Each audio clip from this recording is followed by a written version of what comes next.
There's a peculiar kind of story that people tell with a trembling voice and bright, victorious eyes. It begins with suffering, climbs toward hopelessness, and ends with a sentence that's delivered like a trophy. And then, God healed me. The room softens, heads nod, emotion swirls like incense. It feels profound, almost cinematic, but behind the sentiment, behind the trembling gratitude, there's a shadow, a quiet, unsettling truth that no one in the room is allowed to point at. That truth is what we're talking about here, the sick reality of getting healed by God. The story usually starts with an illness, something frightening enough to feel existential, but not so fatal that modern medicine can't handle it. Then comes prayer, long pleading prayer, the kind where the person bargains like a desperate gambler, begging the universe for one more chance. And when the fever breaks, or the tumor shrinks, or the pain weakens, even by coincidence, the narrative closes itself like a trap. This wasn't biology, this was divine intervention. It's a strange thing, isn't it? The human mind can turn recovery into a religious handshake, while ignoring the thousands who prayed just as hard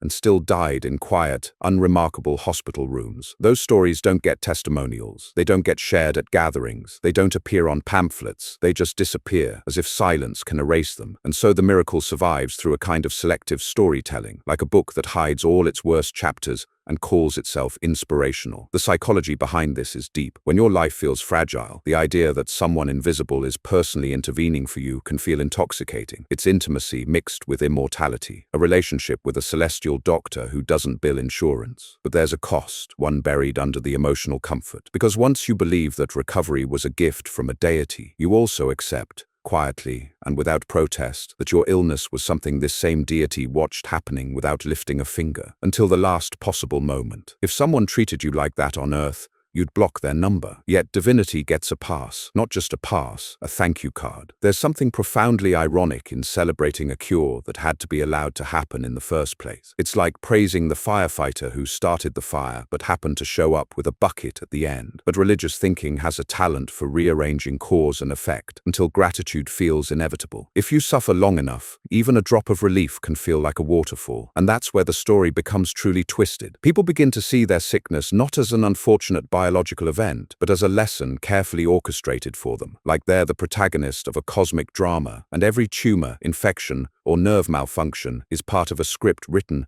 with purpose. It's a comforting idea, but also a heavy one, because the moment you insist that your recovery was meaningful, you imply, without saying it aloud, that someone else's death was meaningful too. Imagine the arrogance embedded in that logic, that the universe rearranged itself to spare your lungs but somehow couldn't be bothered with the child in the next hospital bed. But this arrogance isn't conscious. It's just the side effect of viewing yourself as the object of heavenly attention. Once that belief settles in, everything becomes a sign. A successful surgery becomes a miracle. A failed treatment becomes a mysterious plan. The entire spectrum of outcomes, from tragic to triumphant, gets pressed through the same divine mold. It's strange how invulnerable a belief becomes once it can absorb opposite outcomes with equal enthusiasm. If healing is proof of God's love, and death is also proof of God's love, then the concept has no meaning left. It's like a coin with two heads, always landing the same way, even when reality doesn't. And yet people cling to it, not out of ignorance, but out of fear. Real healing, the physical kind, is uncertain. It's slow. It's biological, chemical, statistical. There's no comfort in that, no warm voice whispering that everything will be fine. So people create one, and this invented comfort becomes so vital that they defend it against anything that threatens to expose its fragility. That's why religious healings always come wrapped in emotional theatrics, tears, trembling, shaky voices. Not because the event was supernatural, but because the emotional intensity makes it feel supernatural. The more dramatic the telling, the more true it feels. Truth, when anchored in feeling, becomes very hard to uproot. And there's another layer here, one that doesn't get talked about. Sometimes people claim divine healing not because they truly believe it happened, but because they desperately need others to believe it happened. It becomes a social currency, a way to feel chosen, a way to stand out, a way to craft an identity around survival. Because nothing elevates a person's suffering quite like calling it sacred. Once someone does that, you can question the medicine, the timeline, the symptoms, but you must never question the divine involvement. That part is off limits, because it isn't protected by logic, it's protected by vulnerability. People are more defensive about their coping mechanisms than their beliefs, because those mechanisms hold their emotional world together, and so they present the story with a glow of humility that's actually disguising a heavy dependency. They need the miracle narrative to stay intact. Without it, they're forced to face something terrifying, that their life might be subject to randomness, not intention, to biology, not benevolence. And randomness is scary. Benevolence, even imaginary benevolence, is easier. This is why communities rally around miracle stories. They help preserve the illusion that the universe is paying attention. It keeps the group hopeful, obedient, and emotionally tethered. A single healing story can stabilize the faith of a dozen people. Even if none of them experienced it, it becomes a communal drug. One testimony, many doses. But beneath the glow there's rot, a quiet, ugly truth that sits between the lines. If a deity selectively heals some people, it therefore chooses not to heal others, which means believers aren't celebrating life. They're celebrating being spared while others were abandoned. Not consciously, of course, but that is the inescapable implication. It's a reality too uncomfortable to acknowledge directly. So people wrap it in ribbons. God has a plan. Everything happens for a reason. It wasn't their time. These phrases are like emotional bubble wrap, soft, comforting, and completely devoid of substance. Yet they're repeated because the alternative, that suffering is indifferent and healing is human, is too heavy for many to carry. Even the language betrays the mindset. No one ever says, "My immune system triumphed," or "The treatment regimen performed exactly as designed," or "My doctor's 15 years of training saved my life." Those lines don't feel mystical. They don't inspire awe. They don't give the storyteller an elevated role in a cosmic drama. But God healed me. That phrase turns biology into destiny. It transforms a natural process into a divine romance. It takes the randomness of life and polishes it into a narrative with purpose, intention, and meaning, even if the meaning is built on sand. And that illusion, that fragile, seductive illusion, is where the real sickness lies. There's a moment I've seen many times, the moment someone recounts their healing story, and their face shifts into a strange mixture of triumph and relief, with a hint of something else they don't realize is visible. It's pride disguised as gratitude. They truly think they're being humble, but the underlying message is unmistakable. I was chosen for mercy, chosen for intervention, chosen for survival. It's an intoxicating idea because being chosen is humanity's most persistent fantasy. Every empire, every ideology, every religion eventually finds a way to declare itself special. But when the chosen identity is tied to illness, it becomes even more seductive. Suddenly, your suffering has a spotlight. Your pain becomes part of a sacred script. You're no longer just a person with a medical condition. You're a vessel for divine attention. And once a person sees themselves that way, they stop asking the obvious questions. They don't ask why the deity they thank so eagerly allowed the disease to start. They don't ask why millions of others, praying with equal desperation, found no miracle waiting for them. They don't ask why. The God of the universe heals headaches, rashes, and mild cancers, but never regenerates a severed limb. Selective omnipotence is still called omnipotence because the community has agreed never to acknowledge the discrepancy. There's an unwritten rule in religious healing circles: never compare miracles to the tragedies that outnumber them. It ruins the aesthetic. Another thing rarely acknowledged is the role of medicine.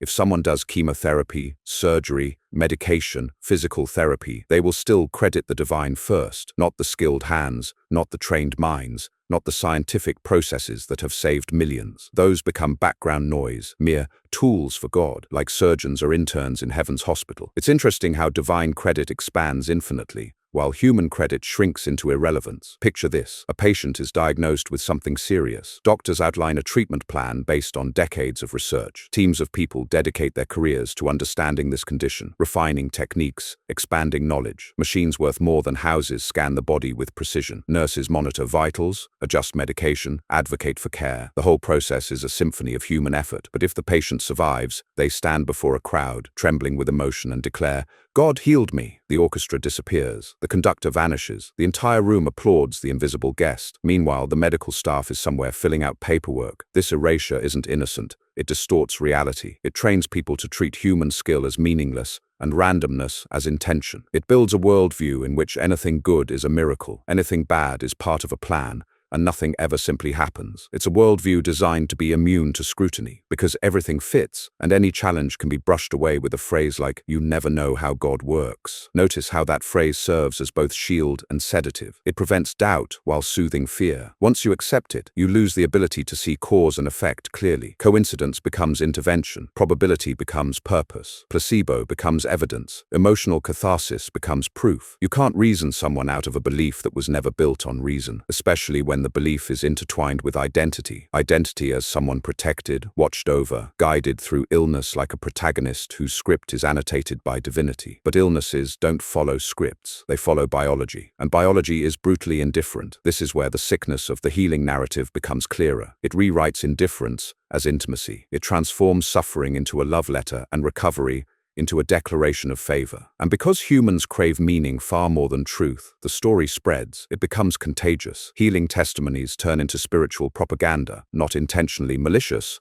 but psychologically powerful. Communities amplify these stories because they serve a function. They keep people loyal. If someone they know was healed by God, then God must be listening. If God is listening, their own hopes feel safer. If their hopes feel safer, they stay in the system. Emotion becomes the leash, and the miracle story is the hand that holds it. I've heard these testimonies in living rooms, churches, gatherings, and private conversations. They always share a common pattern. They present the recovery first, then build backward to find divine fingerprints. It's reverse engineering, a search for cosmic meaning after the outcome is already known. This is why no one gives miracle testimonies when they're still sick. It's only when the story has a good ending that God enters the script. If the ending is tragic, the story is quietly folded and placed in a drawer marked mystery. This selective storytelling creates the illusion that divine healing is common, when in reality it's simply curated, like a museum of anecdotes in which the curator threw away all the pieces that didn't sparkle. And there's a hidden danger in these curated narratives. They place a psychological burden on those who don't recover. If someone isn't healed, the same community that praised the miracle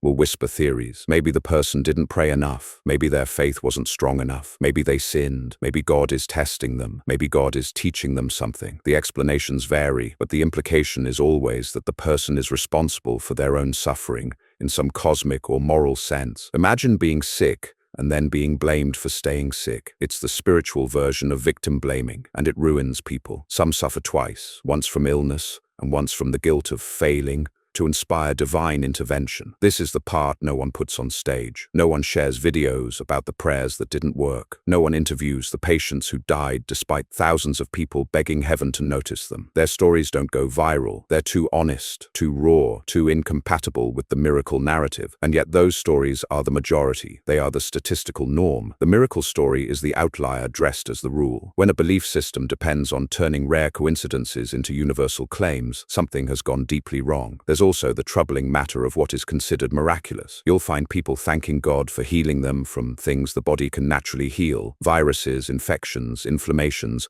while ignoring the basic physiology that governs those processes. People rarely call it a miracle when an amputated limb fails to regrow. That kind of healing would be undeniable, observable, documentable. Instead, every miracle conveniently falls within the window of what the human body or modern medicine can plausibly achieve. Divinity seems to specialize in the statistically possible. Coincidence is its signature style. This mismatch between claim and capability raises a question that believers never dare articulate. Why do miracles always land just barely within the realm of ambiguity? If an all-powerful being were sending messages through healing, why choose symptoms that can resolve naturally? Why not do something unmistakable? But ambiguity is precisely the point. Ambiguity keeps faith alive. Certainty kills it. If a healing could be explained biologically, faith claims credit. If it can't, faith calls it mystery. The ambiguity always reinforces belief, never weakens it. The logic is rigged from the start. And the deeper irony is that calling something a miracle doesn't add magic to the world. It subtracts responsibility from humans. It devalues the very real achievements of science, medicine, and human resilience. It turns victory into a gift rather than a testament to skill, strength, or knowledge. Some people find comfort in that, but comfort isn't truth, and truth doesn't need to be comforting to be real. This is where the healing narrative becomes emotionally manipulative, even when no manipulation is intended. By framing recovery as divine intervention, people build a worldview where dependence becomes a virtue, and self-sufficiency becomes a spiritual liability. It conditions minds to surrender credit and seek guidance from above rather than within. It's the psychological equivalent of replacing a spine with a string, and once enough people internalize that message, it becomes a generational inheritance. Parents teach children that God saved them from illness, and the children grow up expecting God to save them too. When he doesn't, the child blames themselves. They wonder what they did wrong. They grow into adults who repeat the cycle. Shame disguised as faith, fear disguised as reverence. And all the while, the real engine of healing is biology and medicine, quietly doing the work without applause. One of the strangest features of the God healed me narrative is how elastic the language becomes. When someone improves, it's a miracle. When they don't, it's a test. When they get worse, it's a mysterious plan, and when they die, it's a calling home. The language never breaks, it just bends until it can wrap itself around any possible outcome. This kind of linguistic contortion creates a world where everything confirms the belief and nothing can challenge it. It's not that people consciously deceive themselves, it's that the mind has a natural instinct to protect whatever gives it a sense of security. If someone grows up believing that divine love governs the universe, then randomness feels threatening and chaos feels unlivable. A miracle story becomes an emotional shield, a way of saying, I'm not at the mercy of chance. Someone powerful is paying attention. That need for protection is deeply human. It's the same instinct that compels people to carry lucky charms, whisper wishes, or avoid stepping on cracks. The difference is that religious healing narratives come with an entire social structure supporting them. You're not just protecting your own hope, you're protecting the group's hope, and the group rewards you for it. The bolder the miracle claim, the louder the applause. This social reinforcement is one of the most potent forces at play. When someone stands before a community and says, "God healed me," the response is overwhelmingly positive. People nod, cry, embrace, cheer. Those reactions create a dopamine rush, an emotional high tied to the idea that your personal suffering has become the community's spiritual victory. It's the closest thing religion has to performance art, a personal story transformed into collective euphoria. But here's the unsettling part. Once someone has tasted that emotional high, they will cling to the miracle narrative with white-knuckled intensity, not because the evidence is strong, but because the feeling is strong, and feelings are far more persuasive than facts. You can present medical records, scientific explanations, timelines that contradict the story, but none of that competes with the memory of being celebrated for surviving something terrifying. Religious healing stories weaponize vulnerability in a subtle, almost elegant way. They turn moments of genuine fear, pain, and uncertainty into evidence for a worldview that demands loyalty. And because suffering reshapes the mind, making it crave meaning like a starving person craves food, people become easy to persuade. When you're hurting, the promise of divine attention feels like a warm coat in freezing weather. You don't question the stitching, you just wrap it tighter. Another overlooked dimension is the way healing narratives reshape the concept of justice. If a deity chooses to heal you but not someone else, then justice becomes arbitrary. Morality becomes inscrutable. Favor becomes unpredictable. It creates a world where fairness is irrelevant because divine preference overrides everything. People become accustomed to saying,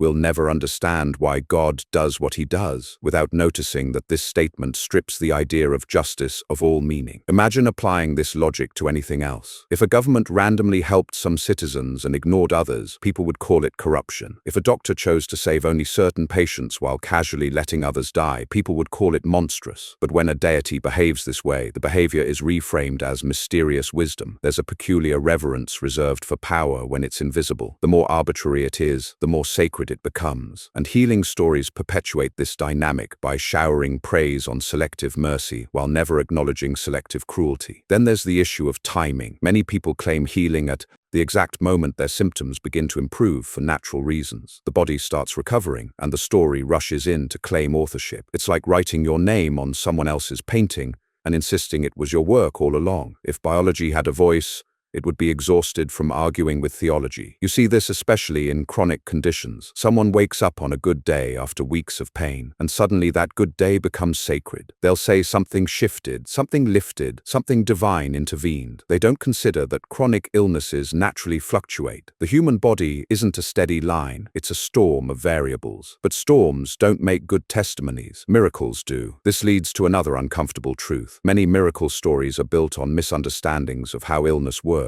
People don't know the body recalibrates itself constantly. They don't know treatments can take unpredictable paths. They don't know remission is common in many conditions. They don't know stress relief, belief, and ritual can create powerful placebo effects. So the gaps in their medical knowledge become filled with divine explanations. Ignorance isn't the enemy here. Certainty is. The kind of certainty that replaces curiosity with doctrine and interprets every unexplained moment as divine choreography. And the choreography always seems to favor the storyteller. Yet beneath all the emotion lies a quiet desperation, the fear of meaninglessness. If someone's suffering has no cosmic purpose, then they must accept that the universe is indifferent, that their pain wasn't part of a plan, that their survival wasn't a reward. This is a heavy psychological burden, one many people don't want to carry, so they choose the story that lifts the weight, even if the story's foundation is a mirage. But here's where things become especially tragic. The miracle narrative doesn't just distort the past, it distorts the future. Once someone believes they were healed by God, They develop an expectation that God will intervene again. They begin relying on divine rescue as part of their life strategy. This makes them more vulnerable to manipulation, more susceptible to guilt,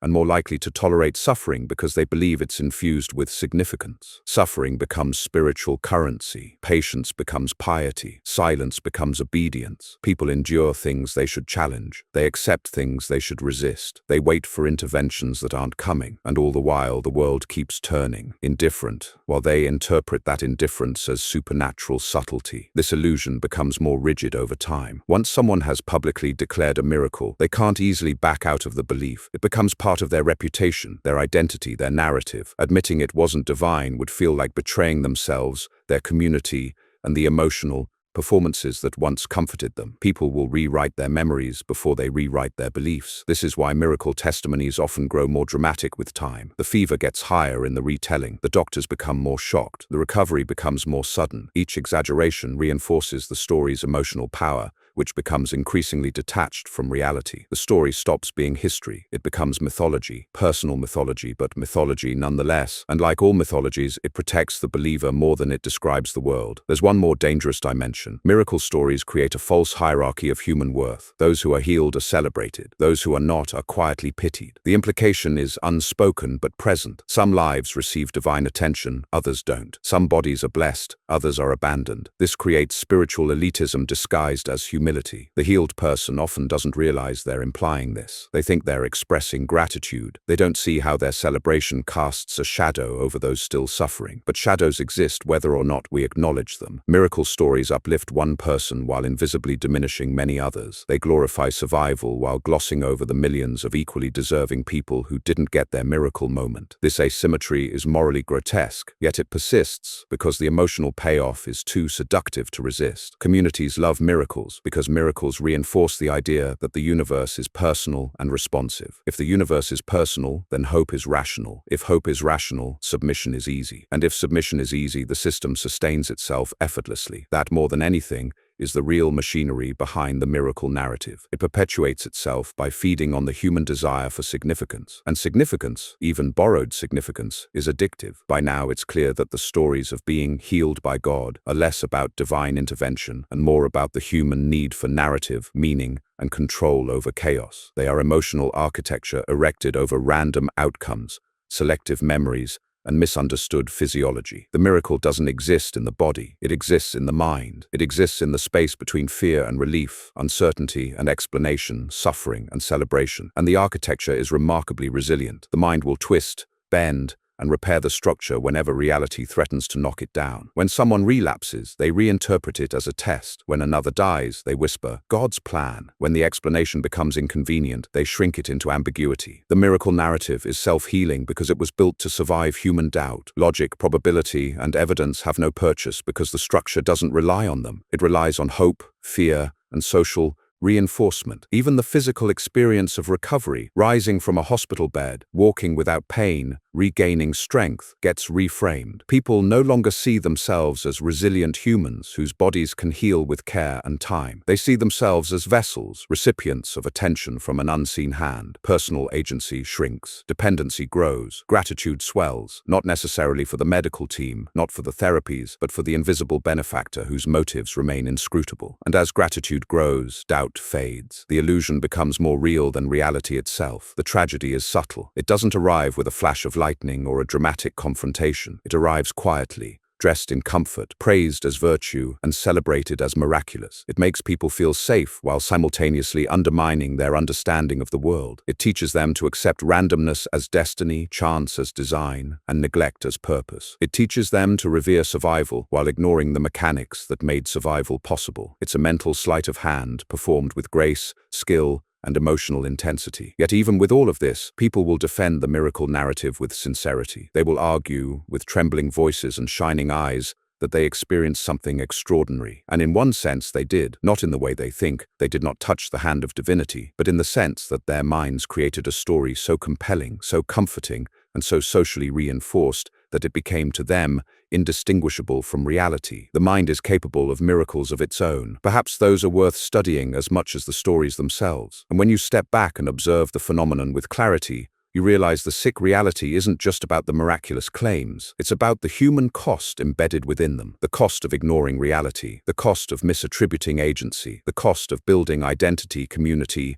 and emotional stability on coincidences and selective recollection, the cost of creating hierarchies of suffering and salvation that exist only in the space between fear and hope. These costs are invisible to those enraptured by the stories, yet they ripple through every narrative, every community, every generation touched by them. Healing becomes less about the body and more about belief. Survival becomes less about science and more about narrative. Life becomes less about understanding and more about devotion to the story itself. And devotion, in this context, is both addictive and dangerous. Addictive because it comforts, dangerous because it blinds. People are trained to look for meaning where none exists, to seek guidance where only chance acts, to honor a pattern that reality never promised to create. The miracle narrative is a masterclass in emotional manipulation disguised as reassurance. Not manipulation in the malicious sense, but in the structural sense. A system that molds perception, reshapes memory, and distorts causality in service of faith. The beauty of the design is that it's invisible to those inside it. The illusion feels real, the comfort feels earned, the gratitude feels authentic, and questioning it feels sacrilegious, not morally but socially and psychologically. Doubt is treated like a threat, not a tool, and yet the mechanism is entirely human. Biology, psychology,